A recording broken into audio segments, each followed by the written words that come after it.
40 rules of love. Yes 40 rules of love. ये कैसा नाम?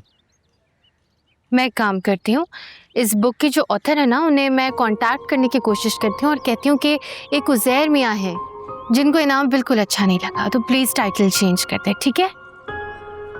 तो जो ऑथर है वो तुम्हारी दोस्त है? I wish. तुम मुझे नाम बताओ, मैं भी बात करता हूँ साहिबा से। एलिफ शफक नाम है उनका, और उनसे मिलने के लिए या उनसे बात करने के लिए आपको टर्की जाना पड़ेगा। तो प्रॉब्लम क्या है? चलते हैं ना, मजा आएगा, तुम और मैं टर्की में। जी नहीं, आपके और मेरे साथ ट्रैवल करने में अभी बहुत वक्त है। खैर, तो बताओ, ये मिस एलिफ शफक क्या लिखती है अपनी किताब में? पूरी बुक का खुलासा तो नहीं कर सकती, लेकिन मैं आपको ये बता सकती हूँ कि वो फर्स्ट पेज में क्या कहती है। उन्होंने लिखा है कि अगर हम एक पत्थर किसी बहते पानी में फेंकें तो वो पानी पत्थर को अपने अंदर समा लेगा और वो उस साथ बहने लगेगा, लेकिन अगर वही पत्थर हम किसी ठहरे पानी में फेंकें, जैसे कि किसी लेक में, तो वो पत्थर पानी के अंदर रिपल्स बनाएगा और वो रिपल्स फैलते चले जाएंगे और वो पत्थर का असर भी फैलता चला जाएगा और शायद वो पानी कभी वैसा रह ही ना पाए जैसा कि वो था। सब कुछ बदल जाएगा। ये तो बहुत ही रिलेटेबल है। कैसे रिलेटेबल है?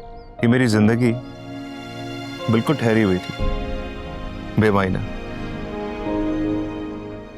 बस चलती चली जा रही थी। फिर उसमें तुम आई, जैसे कि वो पत्थर। एग्जैक्टली। तुम आने से मेरी जिंदगी को एक मकसद मिला और अब उस पत्थर का असर फैलता चला जा रहा है। वरना मैं तो जिंदगी के सारा आयाम जैसे बस ज़ाया किए जा रहा था। ये उस बुक का एक और लेसन है कि जिंदगी के आयाम ज़ाया कर देने चाहिए। नहीं, मतलब कि इंसान में एम्पैथी होनी चाहिए। किसी को जज करने से पहले आप ये सोचें कि अगर आप उसकी जगह होते तो आप क्या करते, या आपके क्या रिएक्शंस होते। दूसरों को माफ करना चाहिए और उनसे भी पहले खुद को माफ करना चाहिए। हर चीज में, जिंदगी में जो भी आपके साथ हो, उस सबसे सबक हासिल करें और बस आगे चलते जाएं। तो फिर ठीक है, मैं आगे आगे चलता हूँ, तो मेरे पीछे पीछे। मेरा वो मतलब नहीं था। ठीक है, मुझे तो ये समझ में आया ना। चलो। कब सुधरोगे? एक मिनट संभाल।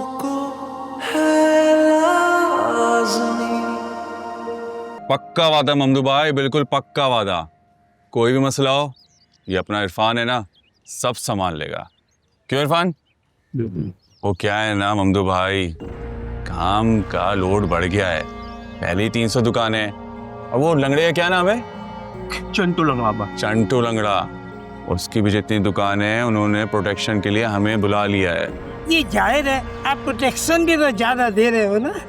वो क्या है ना ममदू भाई, हम लोगों की जैसी प्रोटेक्शन इस शहर में कोई नहीं दे सकता। क्यों इरफान?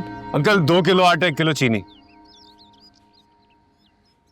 अबे ओ, अम्मा ने बच्चे को सौदा लेने के लिए वो भेज दिया। अगर तमीज नहीं सिखाई कि जब 2 बड़े बात कर रहे हो तो बच्चे बीच में नहीं बोलते। सॉरी, मैंने आपकी फालतू बात मुकम्मल होने का इंतजार नहीं किया। आई एम सॉरी फॉर दैट। बच्चा फालतू बोल रहा है। फालतू किसको बोल रहा है तू? आपकी फजूल बातों पर। क्या है कि अम्मी ने तमीज सिखाई है, इसलिए आपकी बातों को फजूल कहा है। वरना इस मोहल्ले में किसी से भी पूछ लें, आपके वजूद को ही फालतू कहेगा। वो क्या है ना, तेरी अम्मा के पास जाके हाय हेलो करना होगा।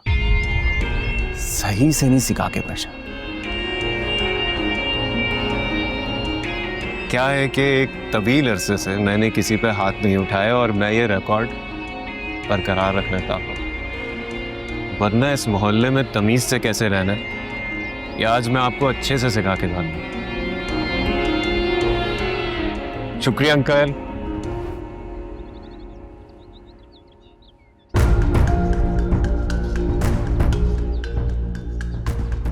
अरे क्या कर रहे हैं भैया आप? खामखा सीन बनेगा। अरे मेरे भाई सीन बनाने तो जा रहा हूँ। चला आज बताता हूँ कि सीन कैसे बनता है।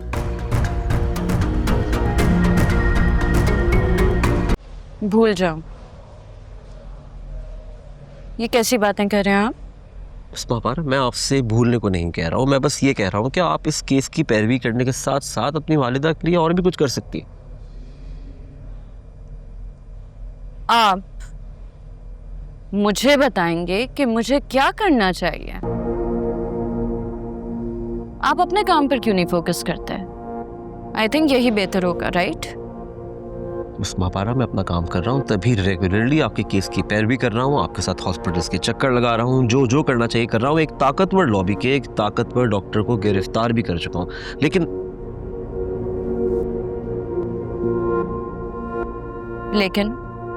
अपनी बात पूरी कीजिए। रहने दीजिए महापारा जी, मैं अपनी बात कहूँगा, आपको अच्छी नहीं लगेगी और आप फिर मुझे मेरी औकात याद दिलाने लगेंगे।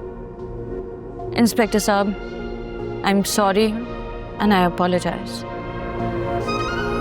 लेकिन जब मेरी मामा की बात होती है तो I get very sentimental and emotional, इसीलिए कभी कभी कुछ ज़्यादा कह देती हूँ। इट्स ओके, मैं जानता हूँ आपको सॉरी कहने की ज़रूरत नहीं है।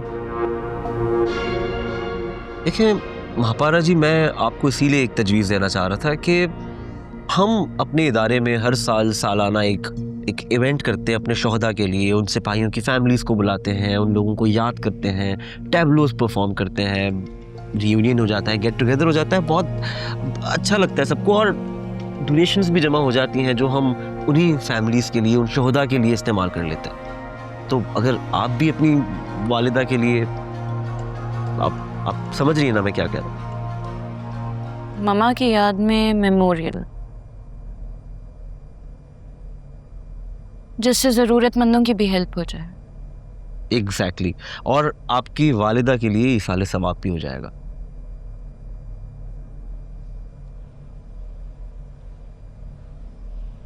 आई think it's a great idea. Mahapara ji, I don't know if it's my place to say, but आप ये जो जंग लड़नी है, जो आपका कॉज है, ये बहुत अच्छा है। किसी ना किसी को ये जंग लड़नी है, ज़रूरी है। लेकिन आप जो चाहती हैं कि आप ये केस जीतें तो सिस्टम किसी और का इस्तेसाल ना करे, जानों का ज़िया ना हो, लोग वो ना देखें जो आपकी वालिदा ने देखा। मैं इसमें आपके साथ हूँ, ये बहुत अच्छी जंग है, लेकिन इससे इस दुनिया के इंसानों का फ़ायदा होगा महापारा जी। अगर आपने अपनी वालिदा के लिए कुछ किया तो जन्नत में बैठी आपकी वालिदा के दर्जात बुलंद हो सकते हैं। सोचिएगा ज़रूर।